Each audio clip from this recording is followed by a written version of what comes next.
Good morning students.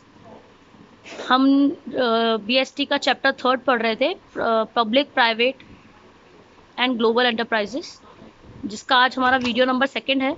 और आज हम पढ़ेंगे स्टैचुरी या पब्लिक कॉर्पोरेशंस। हम बात कर रहे थे पब्लिक सेक्टर की। पब्लिक सेक्टर मतलब जो गवर्नमेंट कंट्रोल करता है या गवर्नमेंट मैनेज करता है, जिसका एक टाइप हमने पढ़ा लास्ट, डिपार्टमेंटल अंडरटेकिंग। आज हमारा टॉपिक है पब्लिक कॉर्पोरेशंस। पब्लिक कॉर्पोरेशन से स्टैचुरी का मतलब होता है ऐसी कंपनी या ऐसी कॉर्पोरेशंस जो गवर्नमेंट के किसी स्पेसिफिक या स्पेशल एक्ट के through registered. It refers the public enterprises which is created by special act. जैसे कंपनी के लिए कंपनीज एक्ट है, पार्टनरशिप के लिए पार्टनरशिप एक्ट है। तो कोई जब किसी स्पेसिफिक एक्ट के थ्रू कंपनी सेट होती है तो उससे हम लोग स्टैचुरी कॉर्पोरेशंस कहते हैं। ठीक है, ये कुछ एग्जांपल्स आपको दे रखे हैं। फीचर्स क्या है? फर्स्ट, ऑब्वियसली गवर्नमेंट की कंपनी है, स्पेशल एक्ट के थ्रू पार्लियामेंट में या किसी स्टेट असेंबली में इसको इस्टेब्लिश किया जा सकता है। ओनरशिप जो रहेगी गवर्नमेंट की रहेगी, मैनेजमेंट जो रहेगा गवर्नमेंट का रहेगा, या गवर्नमेंट किसी को अगर नॉमिनेट करती है उसका रहेगा। फाइनेंस कौन करेगा? गवर्नमेंट ही करेगा। अगर हमें पैसों की ज़रूरत है, अगर उस बिजनेस को पैसों की ज़रूरत है, तो they also can borrow from the public. जैसे डिपार्टमेंटल पब्लिक से बोरो कर सकता था। अपॉइंटमेंट्स जो है इनके खुद के कुछ रूल्स और रेगुलेशंस होते हैं जो किस में मेंशन होते हैं, उसी स्पेशल एक्ट के अंदर। ठीक है। The service conditions fixed by board of directors, कि किसको रखना है किसको नहीं रखना है। सेपरेट लीगल एंटाइटी, इनकी सेपरेट लीगल एंटाइटी होती है। In other words they can purchase property bye their own. Company के नाम पे ही कॉन्ट्रैक्ट साइन किए जा सकते हैं, कंपनी के नाम पे ही असेट्स परचेज की जा सकती है। एडमिनिस्ट्रेटिव ऑटोनॉमी, इसमें कोई पॉलिटिकल इंटरफेरेंस नहीं होता। क्यों? क्योंकि सारी पावर्स, सारी अथॉरिटीज सबके सब कहाँ मेंशन होती है? उसी स्पेशल एक्ट में। मेरिट्स क्या है? Autonomy in operation, there is no interference of government, तो they can pursue their activities independently, उनको किसी की परमिशन की जरूरत नहीं है। क्विक डिसीजन, क्योंकि यहाँ पे अननेसेसरी स्टेप्स नहीं होते, फॉर्मेलिटीज नहीं होती, तो डिसीजन डिपार्टमेंटल अंडरटेकिंग के कंपैरिजन में जल्दी होते हैं। Efficient management, besides the representative of the employees, the consumers, the governments also nominate the professional managers. Apart from it, employees are paid enough salary and they facilitate constantly efficient management is possible. Effective management का मतलब क्या हुआ कि अगर ये लोग चाहें तो बाहर से प्रोफेशनल मैनेजर्स हायर करते हैं। इसके अलावा एम्प्लॉयज़ को भी सैलरी अच्छी मिलती है जो टाइम टू टाइम अपनी एडवाइस देते हैं।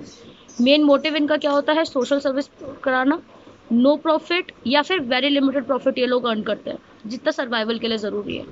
Protection of public interest, public का के लिए जो भी इम्पोर्टेंट है उसके इंटरेस्ट में ये काम करता है। लिमिटेशन, इनकम्प्लीट ऑपरेशनल ऑटोनॉमी, वैसे थियोरेटिकली बात की जाए तो गवर्नमेंट का इंटरफेरेंस नहीं होता, बट इन रियलिटी ऐसा नहीं है। सारे डिसीजन की फ्रीडम नहीं होती, गवर्नमेंट इंटरफेयर करती है।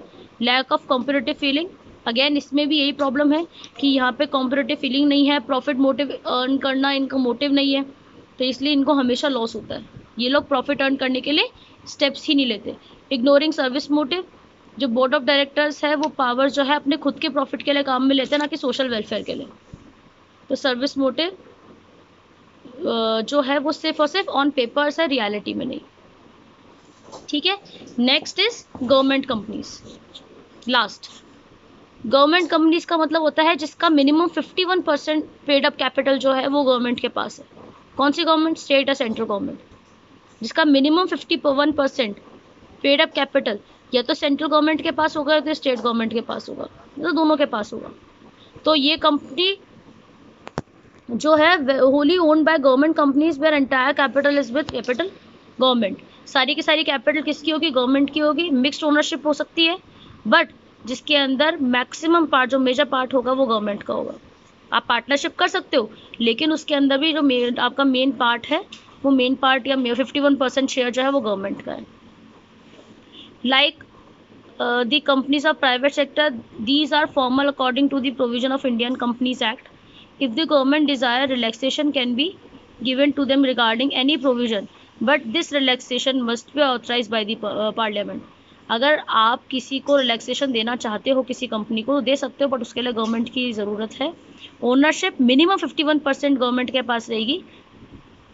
Management board of directors appoint किए जाते हैं गवर्नमेंट के थ्रू, वो डिसाइड करते हैं बिजनेस का मैनेजमेंट। फाइनेंसिंग पब्लिक से भी बोरो कर सकते हैं प्लस गवर्नमेंट करेगी। Appointment, the appointment of these companies are made according to their own service conditions, किस टाइप का बिजनेस है उसके अकॉर्डिंगली डिसाइड किया जाता है। और इसके एम्प्लॉयज़ जो होते हैं वो गवर्नमेंट एम्प्लॉयज़ नहीं होते, क्योंकि कई बार इसके अंदर प्राइवेट सेक्टर भी पार्टनरशिप में होता है, तो वो गवर्नमेंट सेक्टर्स के एम्प्लॉयज़ नहीं कहलाते। Administrative autonomy, government companies completely इसमें इंचार्ज होती है, तो जो भी रूल्स और रेगुलेशंस है वो उन्हीं के होते हैं। मेरिट्स क्या है?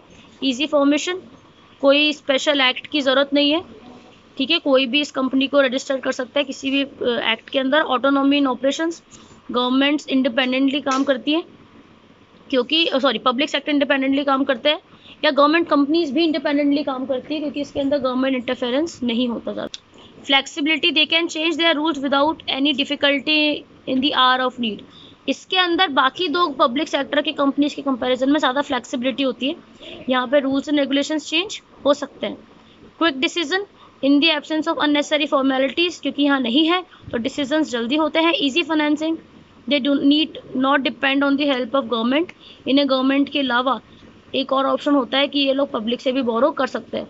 बेनिफिट ऑफ प्राइवेट पार्टिसिपेशन, क्योंकि this is the only government company जो प्राइवेट सेक्टर को पार्टनर बना सकती है, तो इसीलिए यहाँ पे जो मैनेजमेंट होता है वो ज़्यादा बेटर होता है। क्यों? क्योंकि ये लोग प्रॉफिट मोटिव के लिए भी काम करते हैं।